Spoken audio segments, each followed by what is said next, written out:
Hey y'all, welcome back to the Laidback Homestead. I'm Crystal, and today I am starting more seeds. If you saw my seed drama video, you already know what I have been going through. But I decided it's time. And some of these things that I'm starting today, I wouldn't even normally start right now, but because of all of the problems I've already run into, I'm a little bit paranoid. So I'm gonna get a jump start on these. Now I have this neat little seed starting kit. My best friend sent me this for Christmas, and it comes with grow lights and a few tools, some tags, plug, helpful. But what's really interesting about this is that the kit itself is a self-watering kit.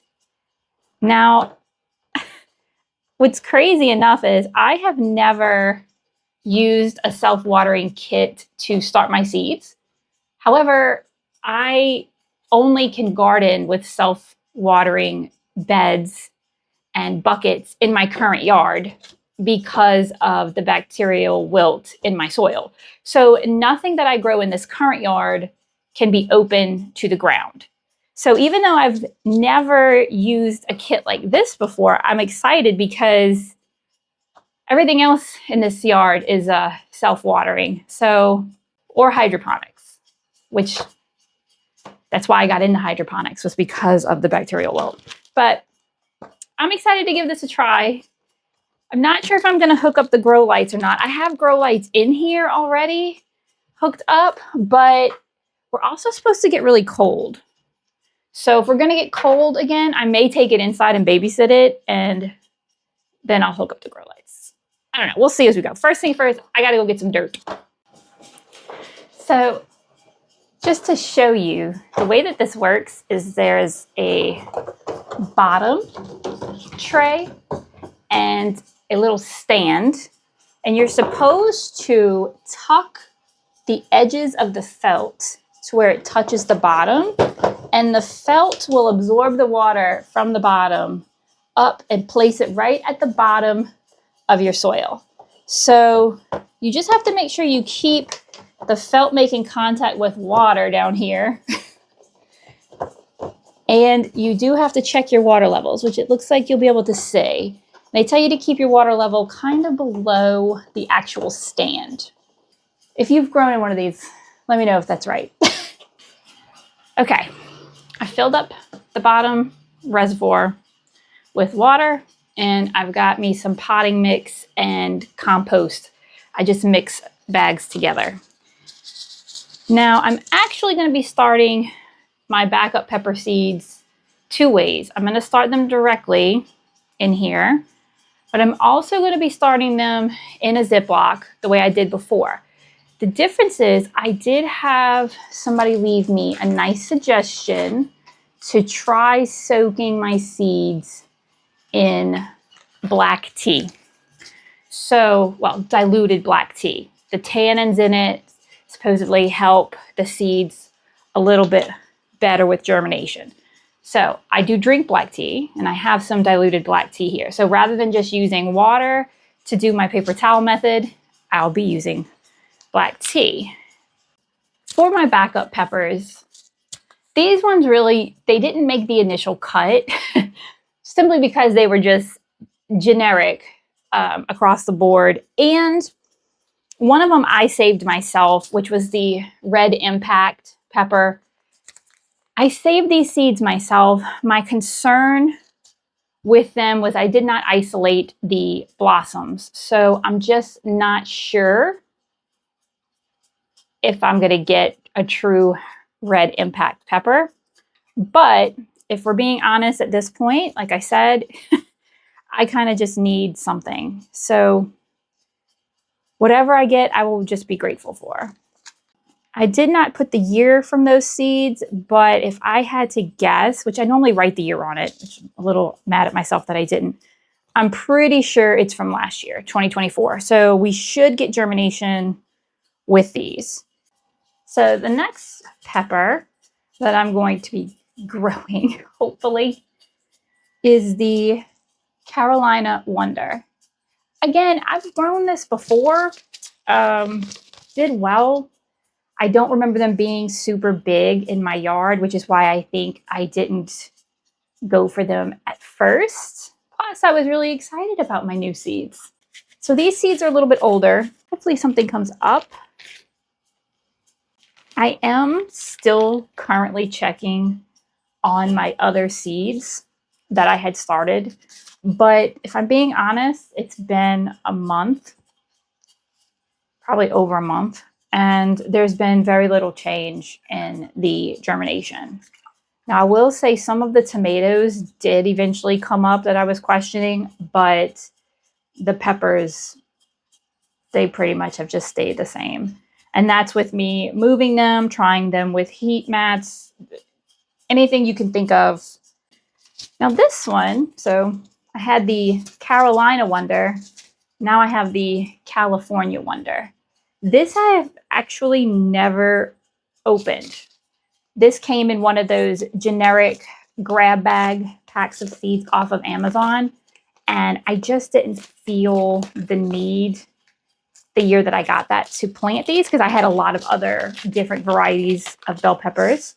But there's a good bit of seeds in here. So hopefully these are still good. I'm telling y'all, I've got to figure out a way to get bell peppers this year. It smells like tea.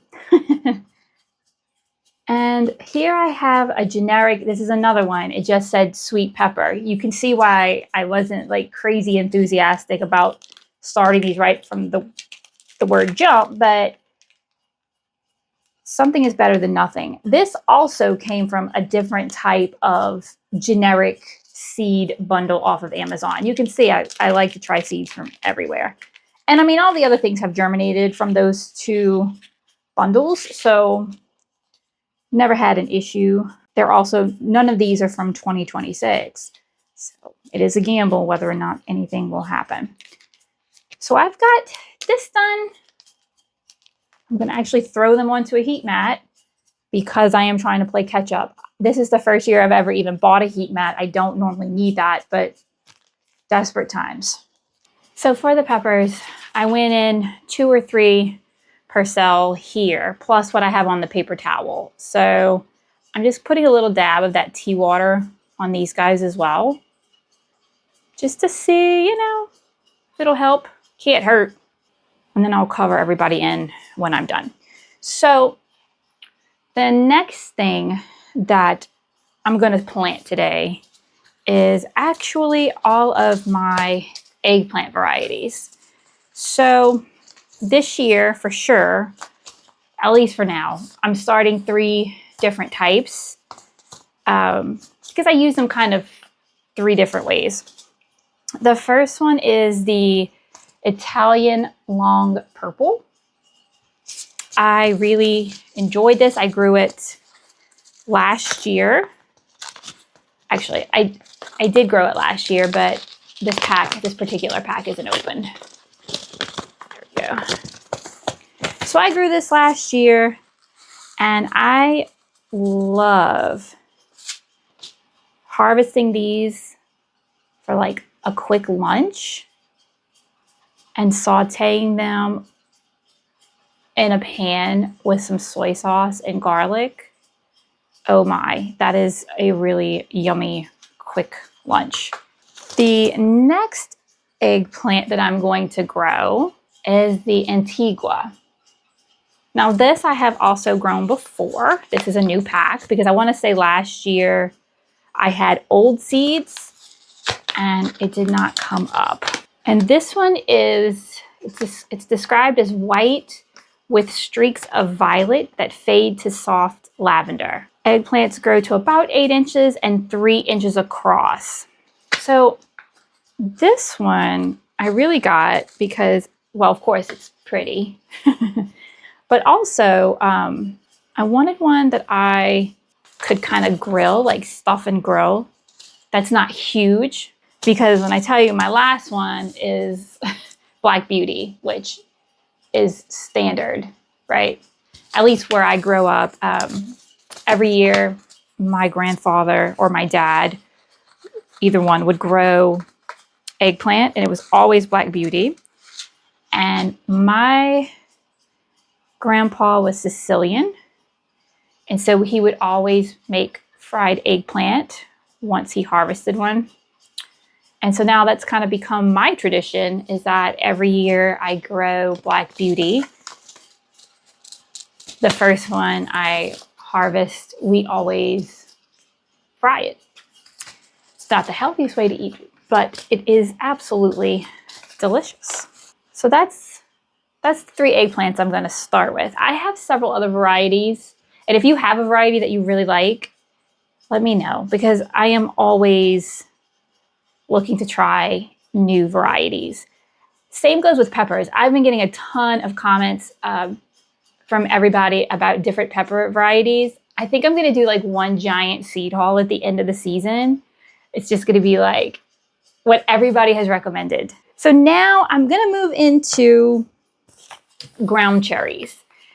Ground cherries are really fun to grow. So I have 2 different varieties here. One of them is new seeds, one of them is really old. But I have the Mary's Niagara, and Aunt Molly's. The first time I grew them, I grew Aunt Molly's. And what I remember about this is they're very prolific. They can get a little large. That's why I didn't grow them last year. And they are susceptible to wilt. So I can't just plant them in the ground here. But when they were growing in my yard, I mean, you plant a little, you'll have them forever. They would just reproduce and reproduce and reproduce and self-seed all over the place.